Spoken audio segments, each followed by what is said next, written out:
बड़े भैया के शादी के बाद पिताजी और माँ ऊपर के कमरे में सोने के लिए जाने लगे थे। नीचे 2 कमरे बने थे, जिनमें से अंदर वाला कमरा भैया भाभी का था और दूसरा गली के लगाने वाले एक बैठक थी, जिसमें रात्रि में रोमी डेरा लगा देता था। सर्दियों भरा ठंडी रात थी। रोमी की आंखों में आज नींद नहीं थी।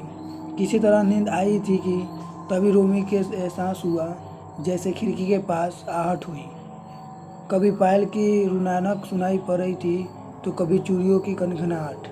कुछ नहीं है यार, इतनी सर्दी में आधी रात को कौन गली में घूमेगा। करवट बदल कर वह फिर से सो गया।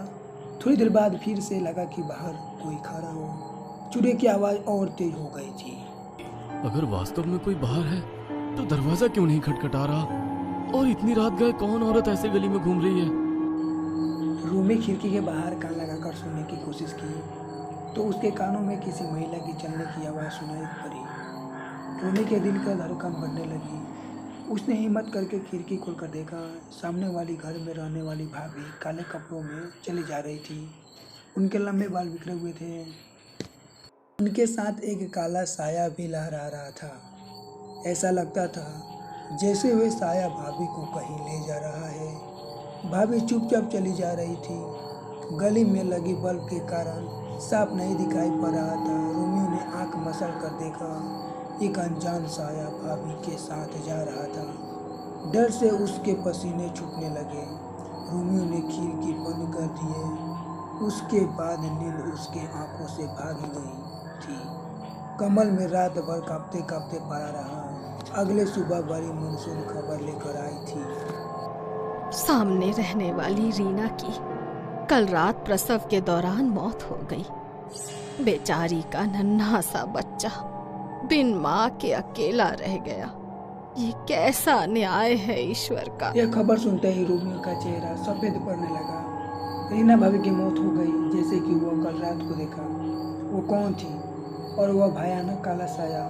सोच सोच कर रोमी का आत्मा कांप रही थी। लगभग 10 दिन बीत गए थे। रोमी का सामान्य मूल का प्रयास कर रहा था। आधी रात के बाद रोमी का पायल खनखनाने की आवाज़ सुनाई पड़ने लगी। रोमी का दिल जोरों से धड़कने लगा था। मुझे वहम हो रहा है। डर मेरे दिमाग में बैठ गया है। बस कोई नहीं है बाहर। लेकिन चमचम आवाज़ उसके कानों में गूंज रही थी। अपने आप को संतुष्ट करने के लिए रोमी ने हल्का सा खिड़की खोलकर बाहर झांक कर देखा। बाहर हवा में एक महिला का साया लहरा रहा था। साया एक पल ठहरा और वे एक पल में रोमियो पर घूमने लगा। जिसके पल रोमी कुछ समझ पाता, बस साया बिजली की तेजी से साया उसके पास आ गई। खिड़की के उस पार एक काला भयानक साया ठीक उसके आंखों के सामने था। उसे डर महसूस होने लगा। हाथों में कपकपी हो रही थी। डरते डरते अपने माँ को पुकारा, किंतु आवाज़ उसकी बाहर ही नहीं निकल रही थी। वह बिस्तर से नीचे उतरा और सीढ़ी की ओर भागने लगा। पहले सीढ़ी पर पांव रखा ही था कि साया उसके आगे आ गया। माँ! वह चीख कर वहीं गिर पड़ा। वो बेहोश हो गया। जब उसे होश आया तो घर के आसपास जमा थे। अब जाकर आंखें खोली हैं। रोमी बेटा, पूरी रात तू बेहोशी की हालत में ना जाने क्या क्या बड़बड़ाता रहा है।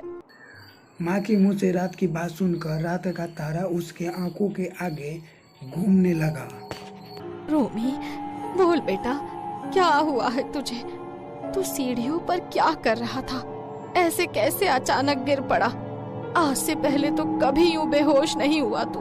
वो माँ माँ को बताने के लिए जैसे ही गर्दन घुमाई, ठीक माँ के पीछे काला कपड़ों में काला साया दिखाई दी। उसने गुस्से में ना में गर्दन घुमाई। रीमा भाभी! माँ बचाओ! माँ मुझे बचाओ!